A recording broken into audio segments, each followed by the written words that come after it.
Baie welkom aan al ons kykers na nog 'n episode van Gesels Bietjie Les. My naam is Armin Kritzinger en elke week bied ek die volwasse Sabbatskoolstudie van die 7de dag Adventiste Kerk aan. Hierdie is heeltemal gratis, ons vra nie vir donasies nie. Die doel van hierdie program is om Jesus se naam en sy evangelie, sy krag, sy liefde groot te maak en die evangelie met soveel Afrikaanse mense te kan deel as moontlik. As jy graag hierdie program wil ondersteun, klik asseblief vir ons op die like knoppie, lewer groot asseblief vir ons kommentaar, al is dit iets eenvoudig soos amen, dankie, van waar jy af luister. Ons waardeer dit baie, dit wys vir YouTube dat jy glo hierdie video is die moeite werd en YouTube sal dan hierdie video aan nog meer en meer Afrikaanse mense adverteer. Voordat ons in hierdie week se les gaan inspring, kom ons sluit ons oë vir 'n woord van gebed. Ons Vader wat in die hemel is, baie dankie dat ons hierdie week weer bietjie tyd kan neem om les te kan gesels. Ons vra vir die gawe van die Heilige Gees om nou saam met ons te wees, om ons te leer wat waar is, sodat ons meer en meer soos Jesus kan wees. Ek bid en ek vra dit alles in Jesus se naam alleen. Amen. So liewe kykers by die huis, ek is terug van Suid-Afrika af, wonderlike tyd, baie dankie vir al julle gebede. Ek het wonderlike gesprekke gehad, 1-tot-1 met jong mense en volwassenes, waar ons oor spesifieke dinge kon praat en waar keuses gemaak is vir Jesus, vir sy waarheid, teen sonde. Dit was baie goeie ondervinding gewees. Baie dankie vir al julle gebede. En onthou, hierdie is nou die 3de kwartaal en ons is besig met die 3de les van die 3de kwartaal en hierdie 13 lesse gaan oor 1ste en 2de Korintiërs. So hierdie week vir les nommer 3 is ons titel 1 in Christus. En dan het ons 'n prentjie daarvan 'n klompie mense en hopelik is hulle almal 1 in Christus. Nou op Sabbatmiddag is ons geheeteks daarso uit 1 Korintiërs hoofstuk 1 vers 10 waar die Bybel vir ons sê: "En nou, broers en susters, pleit ek by julle in die naam van ons Here Jesus Christus om eendragtig saam te staan, een in julle oortuigings. Daar mag nie groepvorming onder julle wees nie.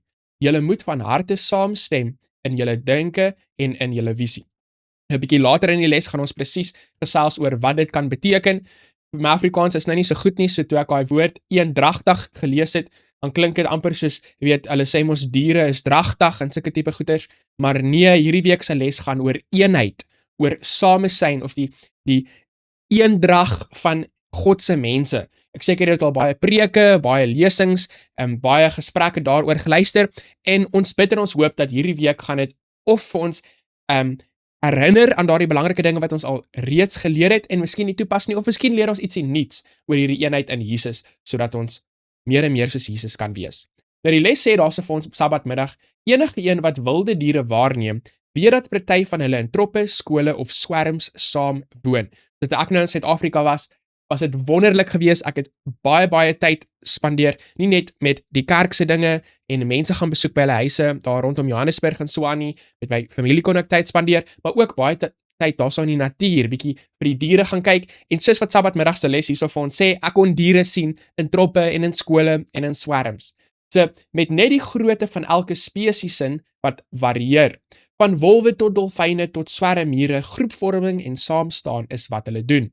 Dan gee hulle vir ons 'n voorbeeld daarso van sjimpansees, is veral bekend vir hul geweldige, gehegte, maatskaplike bande, met groepe van uit 15 tot 150 lede. Maar hulle kom nie altyd so goed weg met mekaar nie. Les sê hierso vir ons, somtyds beklei hulle met mekaar. En ja, kan julle dit glo, dan vergelyk die les ons daarso met sjimpansees wat elke nou en dan nie net mooi met mekaar saamstem nie, maar ook bietjie vassit. So dit is 'n voldonge feit, selfs in ons gemeentes, nie net in jou gesin nie, nie net by die werk of by die skool of by die ouete huis of in jou gemeenskap nie, maar selfs in ons kerke gaan mense sien dat mense partykeer so bietjie vassit.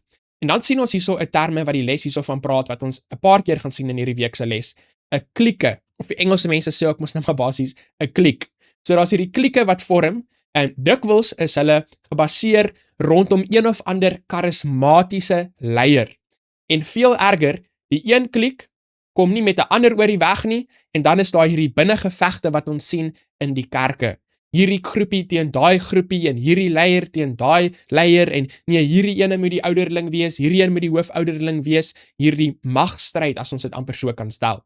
Dan vra die les vir ons, het jy al ooit in jou gemeente so ietsie beleef? So dit is natuurlik 'n vraag wat jy vir jouself kan vra, maar ek kan sê, uit die seker 20 gemeentes wat ek al ooit besoek het, al 30 van hulle het hierdie klieks of hierdie groepies gehad wat nie altyd so lekker met mekaar oor die weg kom nie. So indien wel, het jy 'n benul waarmee Paulus in Korinte te kampe gehad het. So hierdie is nie 'n nuwe ding, hierdie kliks nie. Selfs in die Bybelse tyd, 2000 jaar terug, in Korinte was daar soortgelyke probleme gewees. En die goeie nuus is dan, hierdie week gaan ons kyk na 1 Korintiërs hoofstuk 1 tot 4 en Paulus gaan nie net praat oor hierdie spesifieke probleem nie, maar liewe kyker, ek het goeie nuus vir jou en vir my, hy gaan ook 'n bietjie vir ons oplossings gee. En natuurlik, dit is waar ons wil gesels, nie net oor die probleme nie, maar hoe kan ons hierdie probleme oplos? So Sondag se titel vir hierdie week se les is die probleem van klieke in die kerk. Nou ek seker daar's baie probleme, so ons gaan nie tyd hê om op almal van hulle te fokus nie, maar ons gaan probeer om die belangrike punte uithaal. So let op Paulus se beroep, dan haal die les weer vir ons daarso uit ons geheue-teks uit vir hierdie week, 1 Korintiërs hoofstuk 1 vers 10. Daar moet geen verdeeldheid onder julle wees nie. Julle moet een wees in dieselfde gesindheid en met dieselfde oortuiging. Nou ek sal eerlik wees, ek hou eintlik bietjie meer van hoe die Afrikaans dit hierso vir ons verduidelik of sê, as wat die Engels dit self vir ons sê. Ek dink die idee word so mooi oorgedra hierso in die Afrikaans. En ons gaan bietjie meer daar gesels in hierdie week se les. So hierso het ons die tema wat 'n hele 4 hoofstukke van 1 Korintiërs in beslag neem. Om die waarheid sê, baie hooggeleerde mense, nie dat dit nou super belangrik is wat hulle altyd glo en sê nie, maar baie hooggeleerde mense in die Bybel, hulle sê dat ons kan duidelik sien dat eengesindheid. So ek gaan gedurende hierdie les liewers probeer om daardie woord eengesindheid te gebruik in plaas van eendragtig, want deeltyd as ek eendragtig sê, dan dink ek aan mense in Suid-Afrika wat vir my vertel het van diere wat dragtig is en al hierdie tipe dinge. So ek gaan net heeltyd probeer fokus op hierdie eengesindheid. Dit is ons tema vir hierdie week. Eengesindheid en eengesindheid is 'n fokus nie net in hierdie eerste 4 hoofstukke nie, maar baie hooggeleerde mense, al daai slim mense wat Bybel op universiteit studeer het. Hulle sê vir ons dat die hele briewe van 1 en 2 Korintiërs gaan ons heeltyd hierdie tema van eensgesindheid sien.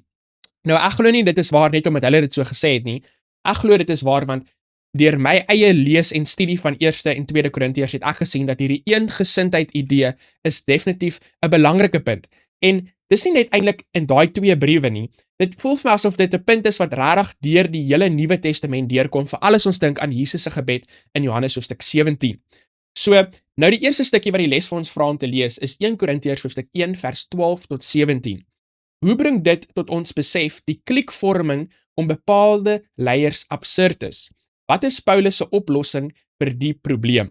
So om met 'n eenvoudige kleuterskool Afrikaans te sê, ons gaan nou hierdie stukkie lees, 1 Korintiërs hoofstuk 1 vers 12 tot 17. Hoekom is hierdie kliekvorming of om sekere leiers te volg, hoekom is dit nie 'n slim idee nie? Hoekom is dit dwaasheid? En wat is Paulus se oplossing op hierdie probleem? So ons begin daar in 1 Korintiërs hoofstuk 1 vers 12 tot 17, ek lees ons eerste 2 verse eers. Ek bedoel dit dat elkeen van julle sê, ek is van Paulus, en ek van Apollos, en ek van Sefas, en ek van Christus. Is Christus verdeel? Is Paulus miskien vir julle gekruisig? Of is julle in die naam van Paulus gedoop? So onmiddellik hierso kry ons sommer eintlik ons antwoord vir daardie vraag in die les op Sondag se deel van ons les. Hoekom is dit absurd? Hoekom is dit 'n nie so slim idee om spesifieke leiers aan te hang en al hierdie tipe dinge nie? Want op die einde van die dag wat gebeur is, daardie leier begin om jou plek in die hart in te neem wat selfs Jesus alleen moet inneem. Onthou, Paulus het nie vir jou gesterf nie, Apollos het nie vir jou gesterf nie, en ek kan nou Paulus en Apollos se name hierso uithaal en vervang met moderne, populêre mense wat jy ken, predikers wat jy ken, miskien of dit nou aanlyn is, of op YouTube is, of DVD's wat jy gekyk het, of wat ook al dit mag wees. Onthou, daardie persone het nie vir jou gesterf nie. Ons maak nie hulle naam sleg of sê dat hulle nie 'n goeie werk gedoen nie. Nee, al wat ons sê is dat daardie persoon moet nooit die plek van Jesus inneem in jou lewe nie, want dit is Jesus wat vir jou gesterf het. En Jesus is nie verdeel nie. Ons moet nie so erg aanhangers van mense word dat dit op die einde van die dag konflik, onnodige konflik veroorsaak nie. Dan in verse 14 en 15, ek dank God dat ek niemand van julle gedoop het nie, behalwe Crispus en Gaius, sodat niemand kan sê dat ek in my naam gedoop het nie. En ek ook nog die huisgesin van Stefanus gedoop, verder weet ek nie of ek iemand anders gedoop het nie, want Christus het my nie gestuur om te doop nie, maar om die evangelie te verkondig, nie met wysheid van woorde nie, sodat die kruis van Christus nie verydel mag word nie. So onthou, dit is 'n idee waar ons in laasweek se les ook gesels is, dat die kruis en die evangelie moet sentraal wees in die boodskap wat ons aan mense wil bring. Ons wil nie probeer om slim te klink en al hierdie wêreldse metodes en dinge te gebruik om die evangelie met mense te deel nie. Nee, ons wil die kruis moet ons fokus wees, Jesus moet ons fokus wees. So as ons kyk na daardie vraag weer op Sondag, wat is Paulus se oplossing vir hierdie probleem van mense wat hierdie kliks vorm en so aanhangers word van spesifieke charismatiese leiers? Dit is dat ons fokus moet Jesus wees. Ons fokus moet die kruis en die evangelie wees. En liewe kyker by die huis, ek wil nie hierso om die bos dans, om die bos spring nie. Ons gaan dit nou maar net sê soos wat dit is.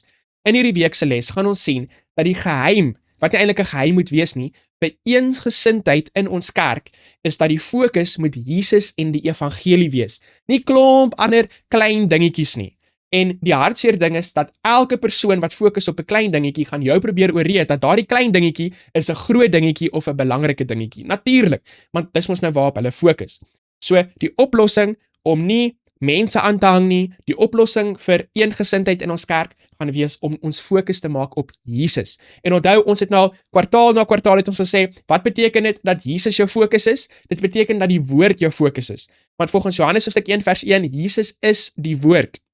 Hy is die lewende woord en die Bybel is die geskrewe woord. Ons weet niks anders van Jesus af as wat vir ons geopenbaar is deur die profete nie. So dan sien ons weer hierso in ons les, soos wat ons nou al 'n paar keer gesien het, hulle gebruik hierso weer die Griekse woorde en ek dink julle weet nou al hoe ek daaroor voel. Ek dink nie dis nodig vir ons om Grieks te verstaan, om die Bybel te verstaan nie. En baie mense glo, ja, dit help, dit kleer dit bietjie vir hulle in, dit gee vir hulle bietjie meer agtergrond en as jy net daar uitvind, ek is baie bly vir jou en dis fantasties. Wat hulle hierso vir ons in hierdie paragraaf basies probeer verduidelik is dat die woord wat hierso gebruik word, eris, beteken basies twis. En ek gaan eerlik wees, toe ek net die Afrikaans gelees het soos wat dit in my Bybel staan, het ek alreeds geweet dit gaan oor twis, stryery, al hierdie tipe dingetjies. So dit het nou nie veel inkleer vir my in die prentjie gegee oor hoe ek daardie Bybel waarhede verstaan nie. So kom ons lees hierso Romeine hoofstuk 1 vers 29, hoofstuk 13 vers 13, 1 Korintiërs hoofstuk 3 vers 3, 2 Korintiërs hoofstuk 12 vers 20 en Galasiërs hoofstuk 5 vers 20. Nadat ons dan hierdie stukkies gelees het, is die vraag, watter ander sondes word saam met eris, dis daardie Griekse woord wat hulle nou net vir ons probeer verduidelik het, wat basies twis, struweling, onenigheid genoem word, watter ander sondes word saam met dit genoem, gelys. Wat sê dit vir ons oor hoe ons verkeerd tweespalt is? So kom ons kyk na daardie verse. Romeine hoofstuk 1 vers 29, die Bybel sê vir ons, hulle is vervul met allerhande ongeregtigheid, hoerery, boosheid, hebsug, ondeug, kol, nydigheid, moord, twis, bedrog, kwaadaardigheid. Nou daardie woordjie twis, daar's ons nou daardie Griekse woord eris wat die les daarso vir ons verduidelik het. As ons kyk na hierdie eerste vers, kan ons sien, okay, twis, so hierdie oneenheid in ons kerk, word gelys saam met dinge soos bedrog, saam met dinge soos hoerery, of hebsug, kwaadaardigheid, moord. Nou ek wil net vinnig iets hierso sê wat ek dink belangrik is. Dit beteken nie dat alles hierso op hierdie lysie is ewe sleg of gaan ewe hoeveelheid straf kry nie. Onthou dat die straf van enige sonde is die dood. Daar is geen sonde waarvoor 'n mens nie sal sterf nie. Maar alle sondes is nie gelyk in die Here se oë nie. Hoe weet ons dit? Behalwe dat ons dit sien in boekies soos Skrede na Christus, sien ons dit byvoorbeeld waar Moses sê dat hulle het 'n groot sonde gesondig teenoor die Here, die Israeliete. Dat daar's verskillende straf wat uitgedeel word vir die sondes wat die mense gepleeg het. So almal van hulle mag nie noodwendig dieselfde vlak van slegheid wees nie, maar die punt is dat hulle almal is sleg. En of dit nou 'n klein sonde is of 'n groot sonde is, die loon van die sonde is dood. Dit bly die dood. So wat ek kan sien uit hierdie vers 29 uit, is dat al mag dit miskien nie so erg soos hoerery wees of moord wees nie, of miskien is dit, maar dis behalwe die punt. Die punt is dat die Here sien dit nie as ietsie wat onbelangrik is of ietsie wat hy net oorsien nie. En ongelukkig is hoe ons dit baie keer so hanteer, dat ons fokus miskien op moord of op bedrog, maar ons praat nie baie oor twis, mense wat onnodig twis in die kerk veroorsaak nie. Dan kyk ons na hoofstuk 13 vers 13, laat ons welvoeglik wandel soos in die dag, nie in brassery en dronkenskap, nie in ontuig en ongebondheid, nie in twis en nydigheid nie. So weer eens, selfs as wat ons gesien het, daar staan hoofstuk 1 vers 29, twis is ietsie wat hier genoem word, of dit nou dieselfde hoeveelheid sleg is, al die ander tipe dinge, dit is nie die belangrike punt hier, die belangrike punt is, dat dit is nie ietsie wat die Here oorsien nie, dis ietsie wat hy sien is 'n probleem, ietsie wat gestraf sal word, en moet word. 1 Korintiërs hoofstuk 3 vers 3, omdat julle nog vleeslik is, want aangesien daar onder julle jaloersheid en twis en tweedrag is julle nie vleeslik nie, en wandel julle nie na die mens nie. So as ek na hierdie vers kyk, wat dit vir my sê is, mense wat onnodige twis veroorsaak, is nog nie bekeerd nie. Hulle is nog nie in 'n reddende verhouding met Jesus nie, want Jesus is nie die fokus nie. Daar's ander tipe dinge waarop hulle fokus. Onthou, ek sê hierso onnodige twis. Want selfs Jesus wat alles perfek gedoen het met die grootste liefde, daar twis ontstaan omdat die mense net nie na die waarheid wou luister nie. Maar ek praat spesifiek hierso van mense wat onnodige twis veroorsaak.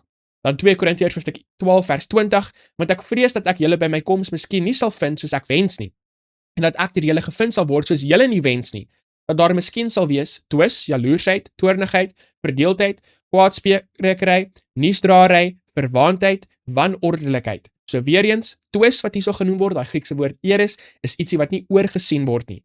Is ietsie wat 'n probleem is, ietsie wat aangespreek moet word, ietsie wat aangewerk moet word in ons lewens, ietsie wat uitgeroei moet word. Dan in Galasiërs hoofstuk 5 vers 20, die laaste versie wat ons na kyk vir hierdie stukkie, afgodery, towery, vyandskap, twis, jaloersheid, toornigheid, naaiwer, tweedrag, partyskap.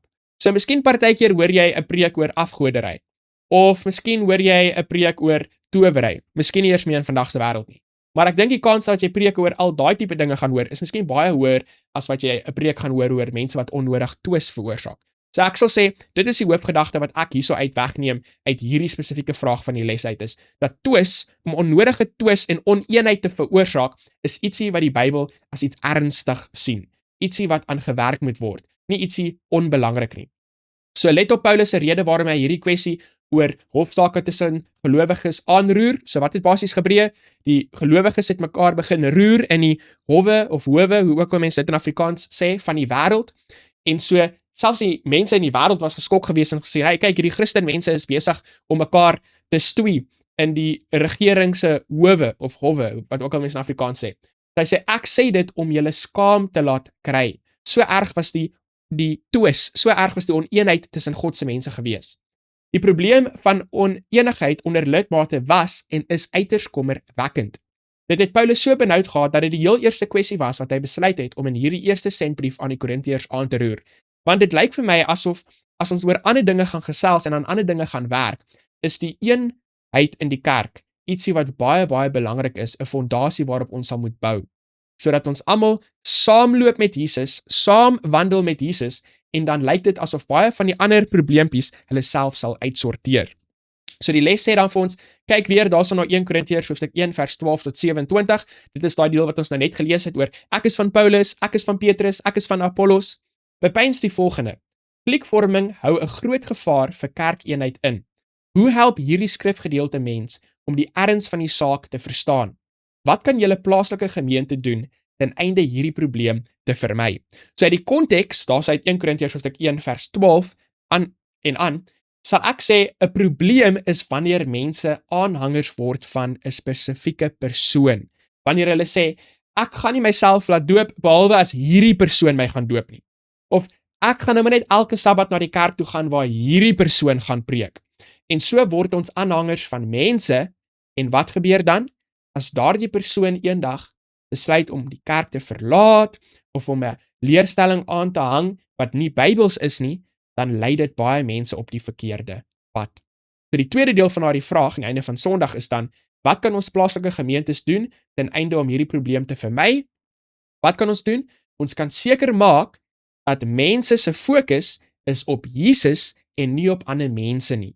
Dat ons maak nie karismatiese leiers die voorbeeld en die ABCD tot en XYZ van ons gemeente nie, maar dat almal word waardeer, almal se sieninge word na geluister en op die einde van die dag word alles vergelyk met die Bybel om te kan sien wat waar is.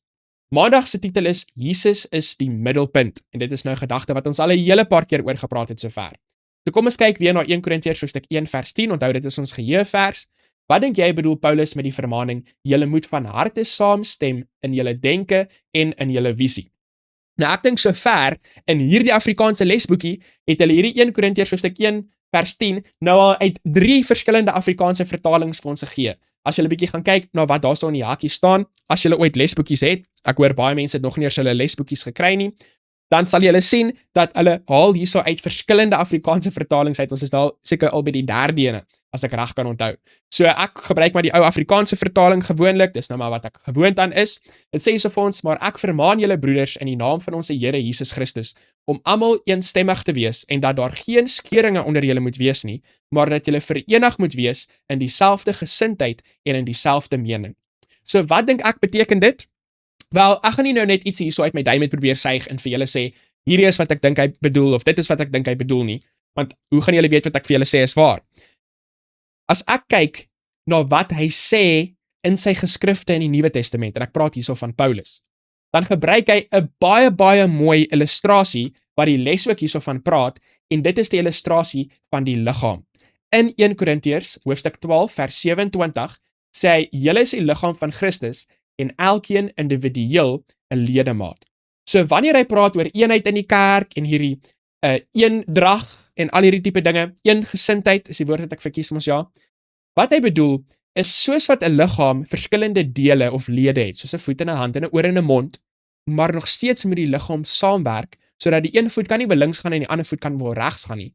Almal moet saamloop, almal moet saamwerk, so is die kerk ook. Die kerk bestaan uit lidmate wat almal verskillende gawes het, wat almal verskillende rol speel, maar op die einde van die dag moet ons saamwerk. Dit beteken, ons moet dieselfde doel, gesindheid, karakter hê, al is ons persoonlikhede verskillend. Miskien verskillende kleur, verskillende gunsteling kos, verskillende gunsteling lied, maar ons stem saam oor die evangelie, oor ons gesindheid, ons doel wat ons wil bereik, die werk wat ons wil doen, en so, party dele van die liggaam, party organe, as ek dit so kan sê, werk bietjie agter die skerms. Dis nie so voor die hand liggend, soos 'n voet of 'n hand, of 'n oog of 'n mond nie, maar daardie orgaan, se funksie, se doel, mag selfs miskien belangriker wees, as van die ander dele van die liggaam wat jy kan sien, soos 'n groot toon of 'n klein toon of ietsie soos dit. So dit is hoe ek ons geheeteks vir hierdie week verstaan.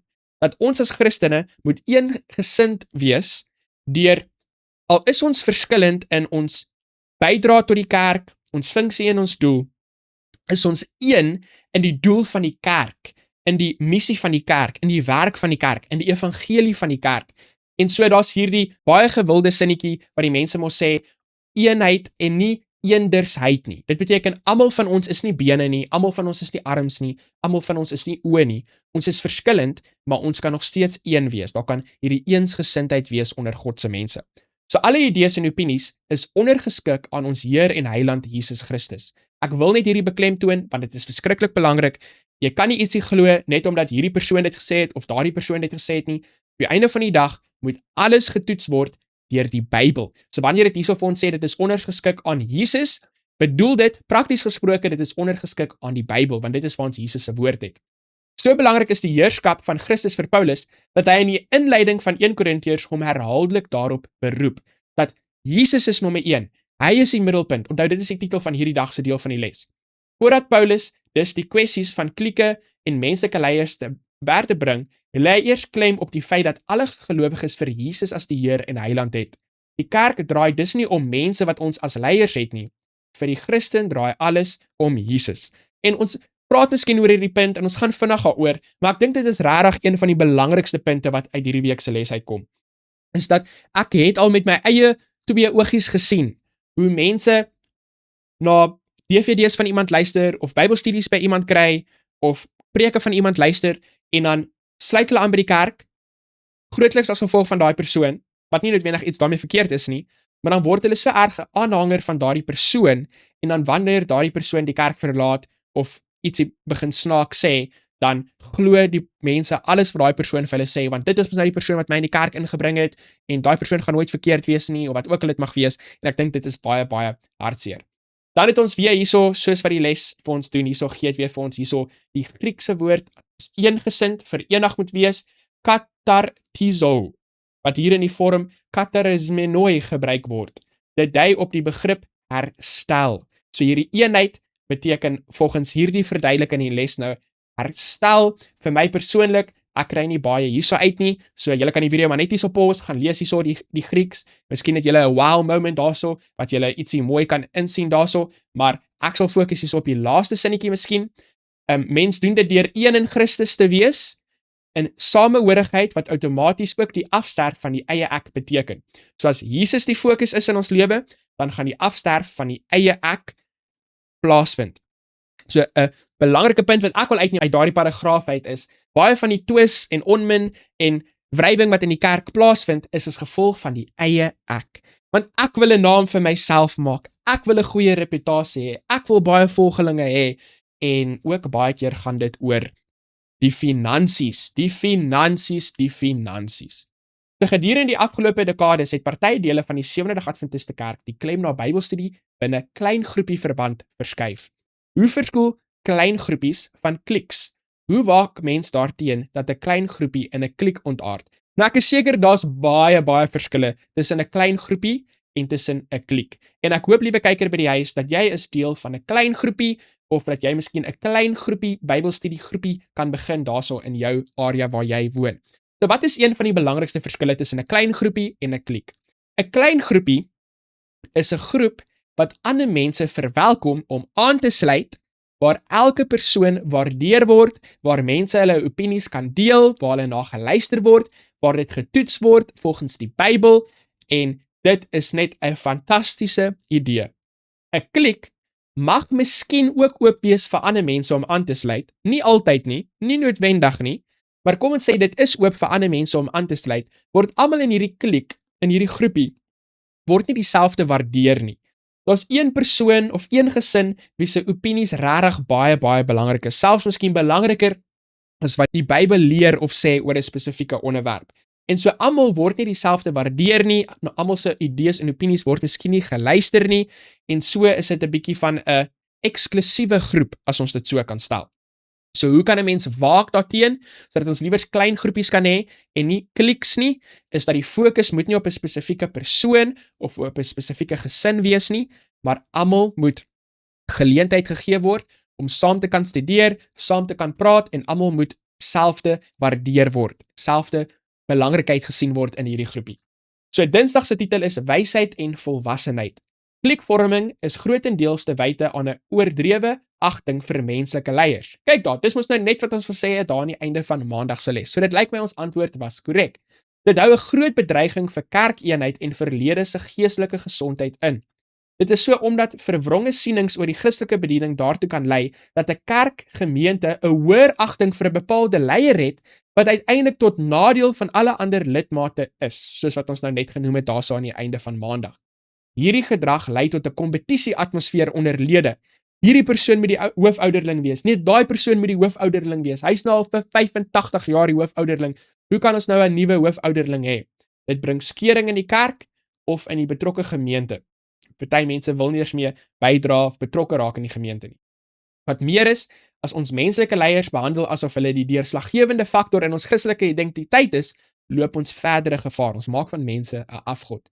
Jesus, wat veronderstel is om die middelpunt van ons lewens te wees, word so uitgeskuif. So Jesus, die middelpunt, was mos nou eintlik Maandag se titel van die les gewees. So ons kan sien dat hierdie idees loop oor, soos wat ons aangaan in hierdie week se les. So nou gaan ons kyk daarna 1 Korintiërs hoofstuk 3 verse 1 tot 4. Hoe beskryf Paulus die geestelike onvolwassenheid van die Korintiërs hier? So kom ons lees daai 4 verse saam. En ek, broeders, kon met julle nie spreek soos met geestelike mense nie, maar soos met vleeslike, soos met kleinkinders in Christus. En ek het met melk gevoed, nie met vaste spys nie, want julle was nog nie daartoe in staat nie, en julle is nou nog nie daartoe in staat nie. Hy kan nie eers met hulle oor ernstige geestelike dinge gesels nie, hy moet met hulle aanhou oor die basiese dinge gesels. Hoekom? Want eintlik, as ek so vers 1 kyk, lyk dit vir my, hulle is nog vleeslik, hulle is nog nie regtig bekeerd nie, hulle het nog nie regtig hulle lewe vir die Here gegee nie.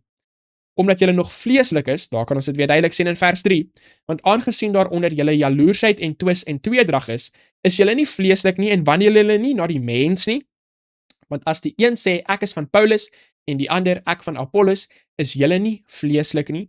Die liewe kyker by die huis, ons sien nou weer hierdie idee van hierdie aanhanger van mense. Dit is 'n groot aanduiding dat as iemand die plek van Jesus ingeneem het in jou lewe, dat ja en amen vir alles wat hulle preek en sê, dan het jy nog nie 'n regte oorgawe van jou lewe gemaak aan Jesus nie. Jy het 'n afgod gemaak van 'n persoon.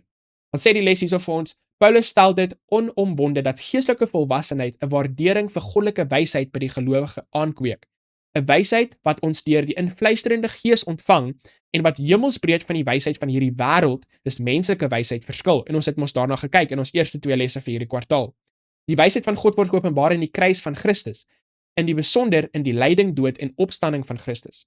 So voordat Paulus met sy pleidooi vir saamhorigheid voortgaan, vra hy sy lesers om eers al behoefte aan ware wysheid en geestelike volwassenheid in Christus te besef.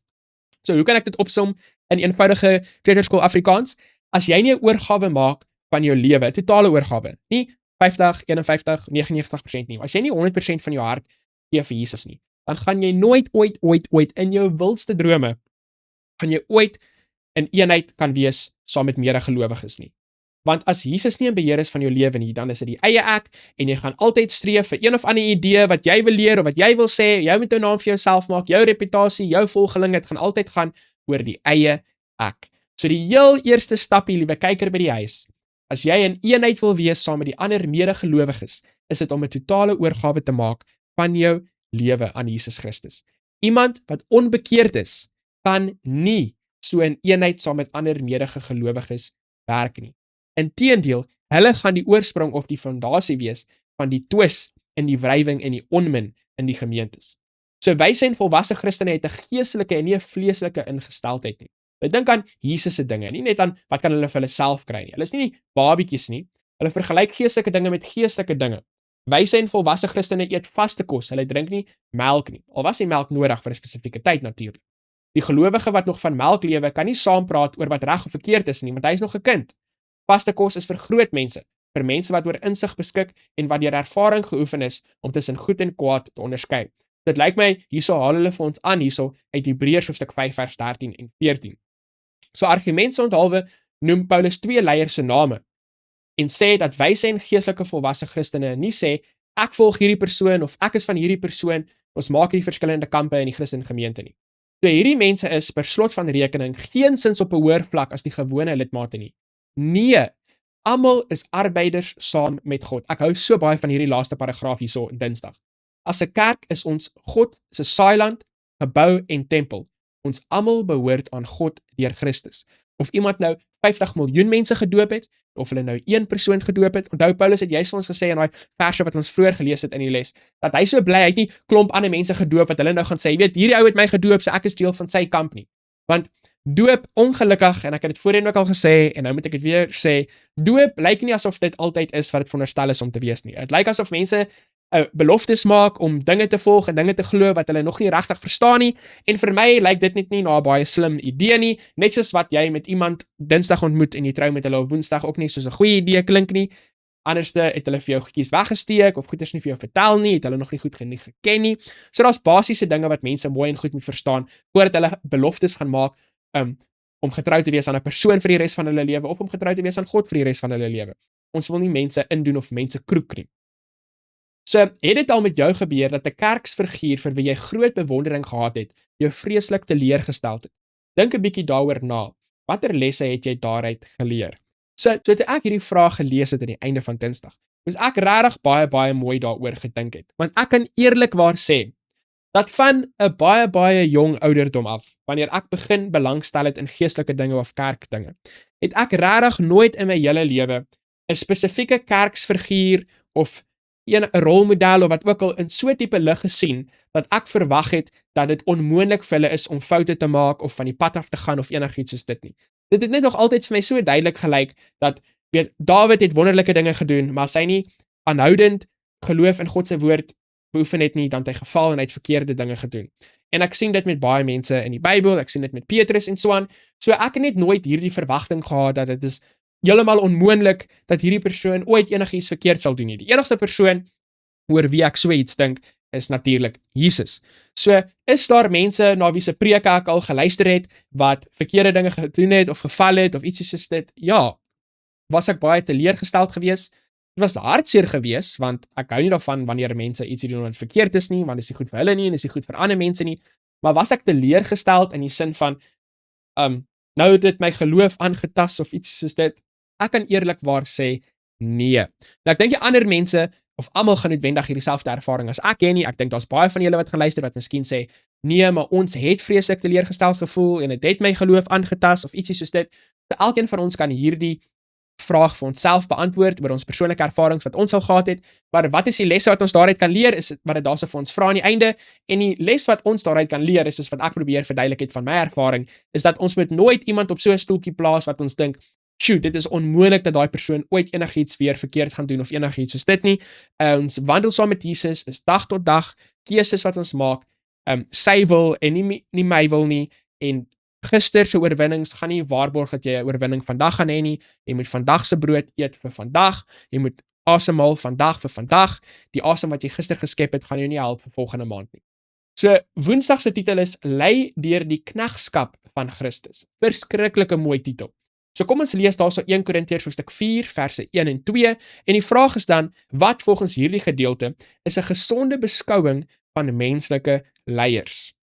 So onthou, ons het nou klaar gesê, dis die eie ek wat dikwels onmin in die kerk veroorsaak, twis en wrywing, en dis om mense op 'n spesifieke stoeltjie te plaas wat dit veroorsaak. So wat sê die Bybel hierso vir ons is 'n gesonde manier om na menslike leiers te kyk.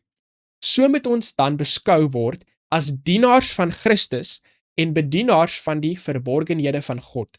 En verder word van die bedienaars vereis dat hulle getrou bevind moet word. So, ons is dienaars. Selfs die leiers in die kerk moet gesien word as dienaars.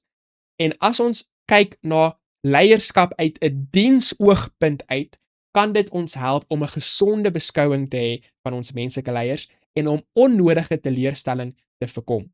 Nou ons weet baie mooi en duidelik dat Jesus is die grootste, mooiste voorbeeld van wat 'n dienskneg leier is.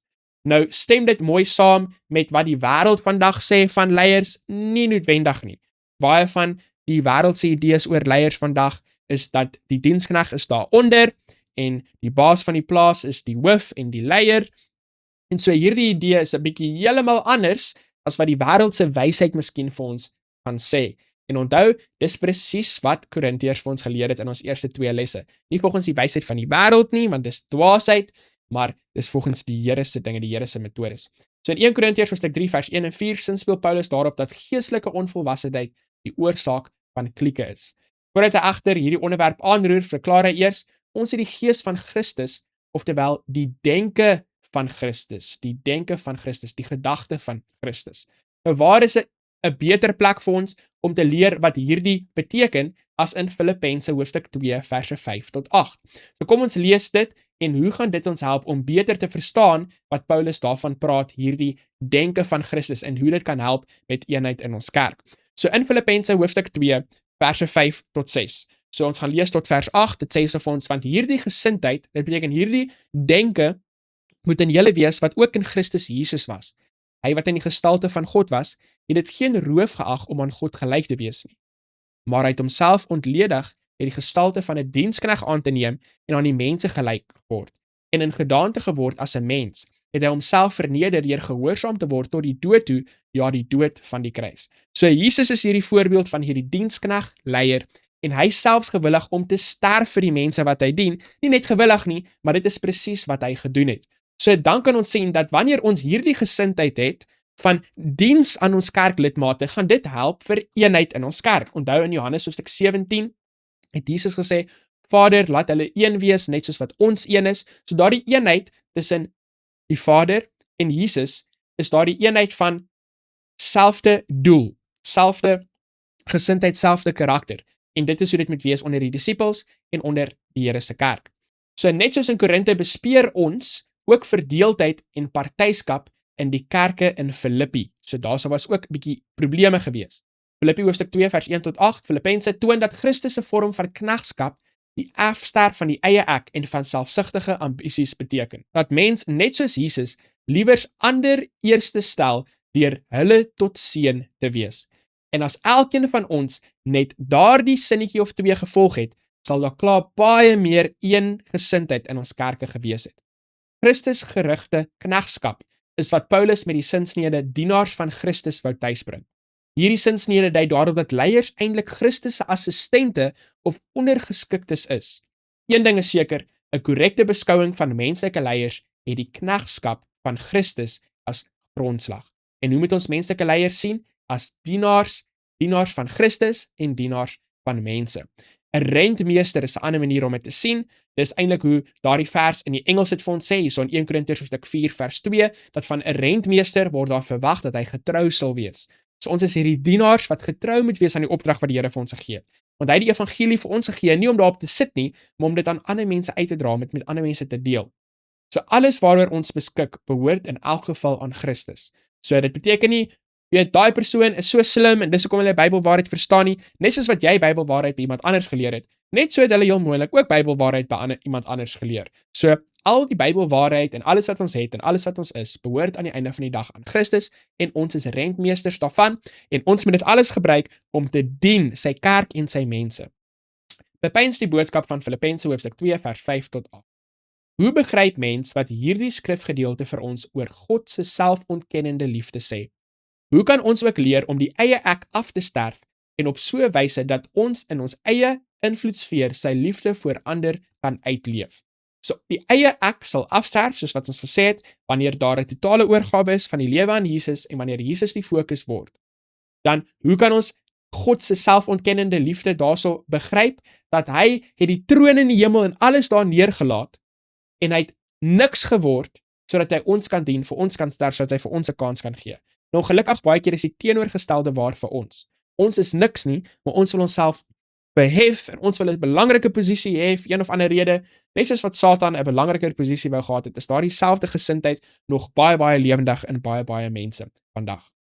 Donderdag se titel sê 'n leefstyl wat die kruis weerspieël. Om die vorm van klieke om bepaalde leiers te vermy, beteken egter nie dat ons alle ondersteuning aan ons leiers ontsê nie. Nee, daar gaan leiers wees waarvan se preke ons gaan hou, waarvan se Bybelstudies en DVD's ons gaan hou en natuurlik moet ons hulle ondersteun. Ons is veronderstel om elkeen wat by kerkwerk betrokke is te help en te waardeer. Amen, dit is reg, dit is waar. God gee ons die opdrag om sy werk hier op die aarde te doen. Kerkleiers wie se leefstyl die opofferings van Golgotha weerspieël, is ons aandag en navolging waardig. Dit is baie waar. Ek dink die probleem is egter dat daar is baie mense wat voel dat dit is moeilik om kerkleiers te vind wat daardie opoffering van Golgotha weerspieël. Is dit moontlik? Dit is moontlik om hulle te vind as hulle totale oorgawe gemaak het van hulle lewe aan Jesus en hulle is regtig bekeerd, dan sal dit gesien word in hulle lewe. Dit is so omdat slegs die kruis van Christus by magte is om enige vorm van 'n belerende beheer ongedaan te maak en met onderwerping aan die woord van God te vervang. Dit is so mooi. Die Christosentriese leier skryf enige sukses wat in sy of haar bediening behaal word aan God alleen toe. So liewe kyker by die huis, hier is vir jou 'n eenvoudige litmus test. 'n maklike manier om te sien of is hierdie 'n leier wat ek moet ondersteun, navolg of is dit nie. Nou wie gaan al die glorie en al die eer? Volg waarheen die eer en die glorie gaan. Gaan dit oor God, God se kerk, God se werk of gaan dit oor daardie persoon se reputasie? Hulle naam, hulle het 'n hele bediening gebou rondom hulle spesifieke naam en wie hulle is, en ook 'n ander manier hoe jy kan kyk is, volg maar net die geld. Want die liefde van geld is die wortel van alle kwaad. En so sal ons kan sien, wanneer mense lewe vir die eie ek, gaan geld en die liefde van geld gaan gewoonlik daarmee saam, hand aan hand. So volgens Paulus het elke getroue Christelike bediening die sogenaamde boodskap van die kruis as grondslag. Ons het 'n hele keer al daaroor gepraat, nie net in hierdie les nie, maar ook in les 1 en 2. Die kruis is die evangelie, dit is wat ons daarmee bedoel. Die evangelie is die goeie nuus hoe mense vry kan wees van die slawerny van sonde. Die kruis van Christus is God se openbaring van sy wysheid in 'n reddingsmag aan die wêreld. Redding van wat? Redde van die slawerny van sonde. Dat mense kan veranderd wees, jy kan 'n nuwe mens wees. Jy hoef nie te aanhou om dieselfde goeders in te val elke liewe dag nie. Jesus kan jou verander en jou nuwe mens maak. Daar's hoop. Terselfdertyd ontbloot dit ook die dwaasheid van menslike wysheid. So, ten eerste noem Paulus dat God vasstel wat die standaarde vir Christelike leierskap is. Ten tweede wys hy daarop dat lyding die kenteken van ware Christelike bediening is. Hierdie tweede een is 'n waardevolle punt wat beslis verken behoort te word. So kom ons kyk daar na 2 Korintiërs hoofstuk 11 vers 23 tot 28 en dan Kolossense hoofstuk 1 vers 24. Wat beteken dit volgens hierdie skrifgedeeltes om vir Christus te ly? So ons sien daarso is hulle dienaars van Christus. Ek praat in uitsinnigheid, ek nog meer, in arbeid oorvloediger, in slaap bo die maat, gevangenskap baie meer, in doodsgevare dikwels. 5 maal het ek van die Jode ontvang 40 houe op een na. 3 maal is ek met stokke geslaan, Eenmaal is ek gestenig, 3 maal het ek skipbreek gelei, 'n nag en 'n dag het ek op die diep water deurgebring, dikwels op reis, in gevare van riviere en gevare van rowers, in gevare van my volk, in gevare van die heidene, in gevare in die stad, in gevare in die woestyn, in gevare op see, in gevare onder valse broeders. Liewe kykers by die huis, as ons net kyk hierso na vers 25 en 26, kan ons klaar sien, dis woes. Dis woes. Kyk daarso. Eenmaal is hy gestenig, hulle het gedog hy is dood en hulle het hom net daar gelos. 3 maal skipbreek gepleeg. Hoeveel keer is hy geslaan met stokke? Hoeveel keer is hy geslaan deur die Jode? Hy moet vlug vir sy eie mense. Hy moet vlug vir die mense wat nie sy eie mense is nie. En die stede is hy nie veilig nie. Buite die stede is hy nie veilig nie. Op die riviere is hy nie veilig nie. Op die see is hy nie veilig nie. So definitief kan ons sien hy ly hierso, maar kyk net na vers 27 en 28. In arbeid en moeite, in slapelose nagte dikwels, in hongers en dors, dikwels sonder ete, in koue en naaktheid. Behalwe dit alles my daaglikse bekommernis, die sorg vir al die gemeentes. So, die vraag is daar, so wat beteken dit volgens hierdie skrifgedeeltes om vir Christus te ly? Beteken om vir ander mense te dien, vir ander mense te werk, om vir ander mense te ly, nie vir jouself nie, maar jy ly vir Jesus en vir ander mense. Dis wat ons hierso kan sien. Kolossense hoofstuk 1 vers 24, nou verbly ek my in my lyding vir julle en vul in my vlees aan die oorblyfsels van die verdrukking van Christus vir sy liggaam, wat die gemeente is. So oor en oor kan ons sien hierso, dat die lyding is in diens vir ander mense. So wanneer ons die eie ek een kant sit, omdat Jesus die fokus is, omdat ons 'n totale oorgawe gemaak het van ons lewe aan Jesus, dan kan ons sien hoe hierdie kan waar wees in ons lewens. Christelike leiers volg in Jesus se voetspore, derhalwe is hulle bereid om vir hul medebroers en susters te ly, en indien nodig om self vir hulle te sterwe, presies soos wat Jesus gedoen het. Dan die vraag aan die einde van donderdag daarso is, hoe baie het jy, ongeag jou rol in die kerk, al vir Christus gelei? Watter lesse het jou antwoord te put?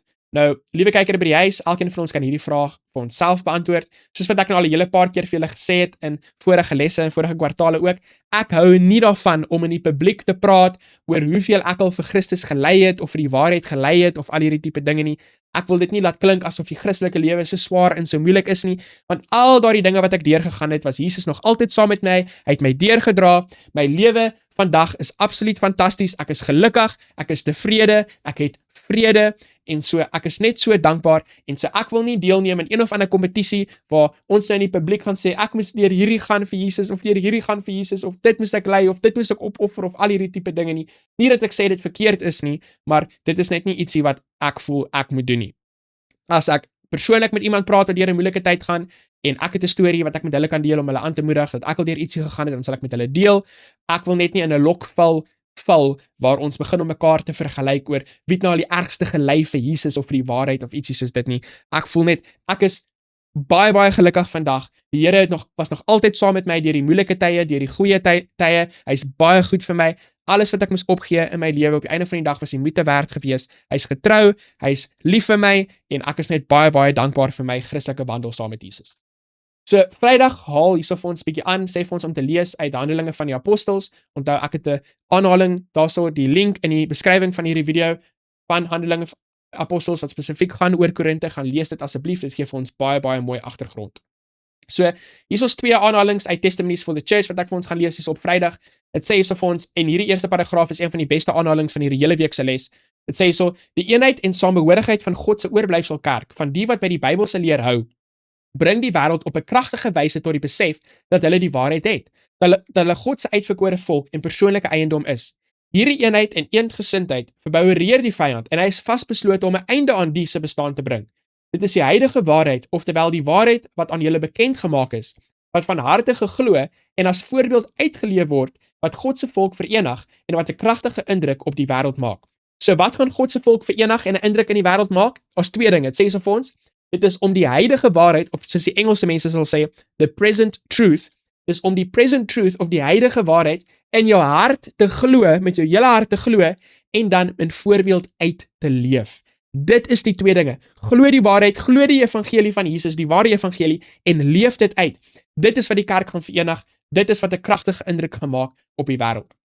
Hoekom? Want dis die eie ek wat die eenheid vernietig. En as ons die waarheid glo en ons leef dit uit, dan gaan die eie ek sterf en die enigste manier vir die eie ek om te sterf is deur Jesus Christus se krag alleen, die skepende krag in sy woord. Daar's geen ander wêreldse metode hoe dit kan gebeur nie.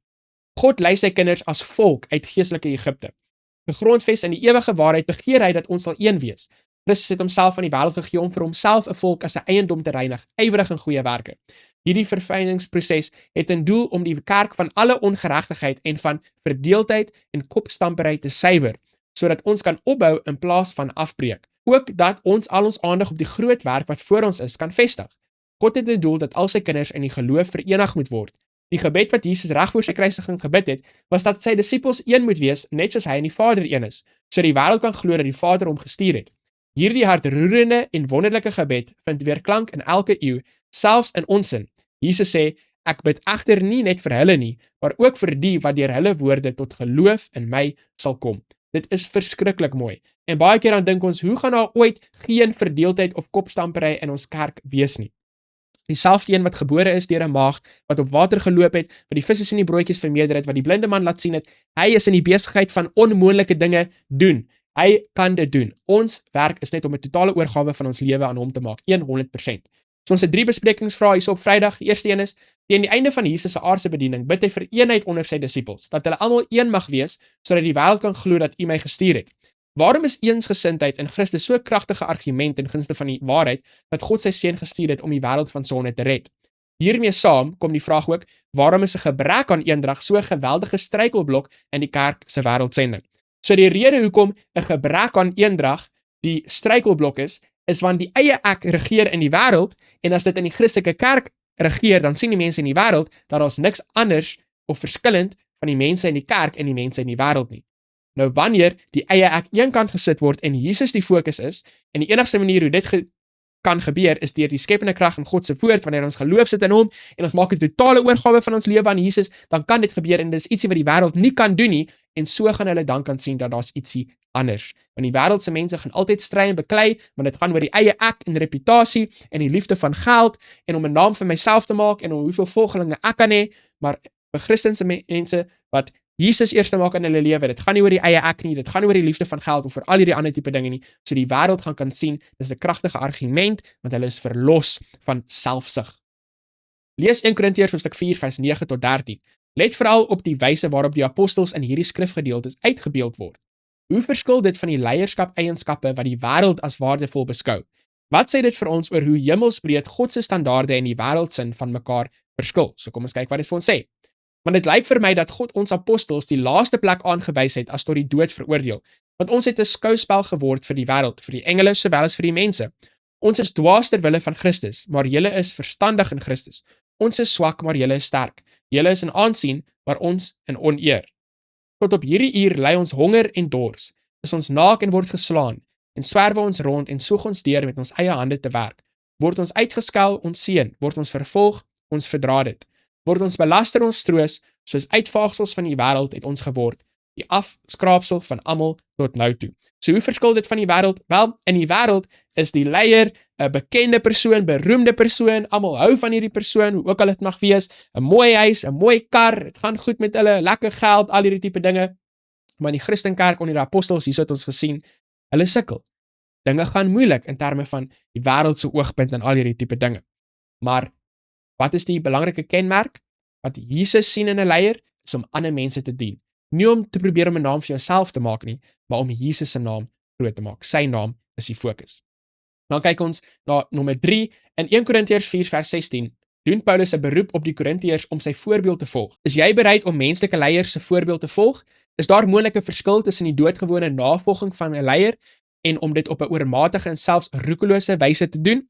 So onthou, seker in jou lewe en in my lewe het ons al na mense gekyk en ons het gedink, ja, weet, hierdie kenmerk van hierdie persoon is 'n goeie kenmerk wat ek graag in my lewe ook sal wil hê. Dit beteken nie ons gooi 'n hele kombers oor hulle hele karakter en sê ons wil presies soos hierdie persoon wees nie. Nee, ons behou die goeie en ons gooi die slegte uit. So of dit nou jou pa's of jou ma's of jou ouma of tannie of jou oupa of jou ouma of iemand by die skool of iemand by die kerk, wat ook al dit mag wees, hierdie rolmodelle wat ons in ons lewens kan hê. Ons kyk vir spesifieke eienskappe wat in lyn is met die Bybel en dit is wat ons wil toepas in ons lewe. Maar dis nie 'n 100% kombers oorgooi oor alles, ons stem met alles met hulle saam nie. Nee, dit is nie hoe dit moet wees nie. Dis roekeloos, ons wil nie afgode van mense maak nie. Op die einde van die dag moet alles getoets word deur die Bybel, die woord, want dit is die openbaring van Jesus se karakter en dan gaan ons weet of ons lewens reg is of nie. So liewe kyker by die huis, as jy alles gemis het waar ons gepraat het oor hierdie week se les, hier is ons 'n belangrike ietsie vir jou om te onthou. Dis die eie ek wat die wortel is van die probleem van ons onmin en twis en wrywing in ons kerke. Die feit dat ons almal probeer om 'n naam vir onsself te maak, ek wil bekend wees, ek wil beroemd wees, ek wil volgelinge hê, ek wil hê mense moet dink ek is slim of wat ook al dit mag wees. En die geheim vir eenheid, eendrag of eensgesindheid, soos die woord wat ek liewers verkies, is dat ons met Jesus die fokus maak. Ons moet die evangelie die fokus maak en ons moet ander mense dien in plaas daarvan om die eie ek te dien. Kom ons sluit ons oë vir 'n woord van gebed. Ons Vader wat in die hemel is, baie dankie dat U net vir ons voorbeelde gee van 2000 jaar terug oor probleme wat hulle toe gehad het, wat soortgelyk is aan probleme wat ons vandag het nie, maar ook oplossings, sodat ons kan sien dat die wortel van die probleem is die eie ek, die sonde. Ons moet 'n oorgawe maak van ons lewens aan U 100%. As wanneer U die fokus is, dan sal daar eensgesindheid wees in ons kerke. Ek bid vir al ons kykers daarso by die huis. U weet presies wat hulle nodig het. U weet wat in elkeen van hulle se lewens aangaan. Ek bid vir die gebedsversoeke wat hulle miskien daarso noem in die kommentaar onder aan hierdie video of die stille gebedsversoeke. Ek vra dat U in al ons behoeftes sal voorsien, vir al ons geestelike behoeftes, doen wat ook al nodig mag wees sodat ons oë gefestig sal bly op U alleen. Ek bid en ek vra dit alles in Jesus se naam alleen. Amen. Baie dankie, liewe kykers by die huis, dat julle aangesluit het vir nog 'n les, gesels bietjie les vir hierdie week. Die boodskappe, so 12 boodskappe wat ek daarso gedoen het in Suid-Afrika, gaan binnekort beskikbaar wees in Engels. Dan sal ek vir julle laat weet, daar sal 'n skakel wees op YouTube sodat julle na daai boodskappe kan luister indien julle belangstel. En onthou om asseblief hierdie Afrikaanse les met soveel Afrikaanse mense te kan deel as moontlik, sodat ons Jesus se naam kan grootmaak onder Afrikaanse mense. Jesus is lief vir Suid-Afrika, hy is lief vir Afrikaanse mense. Ons weet dit is waar. Sien julle dan weer volgende week vir les nommer 4, dan gesels ons bietjie les.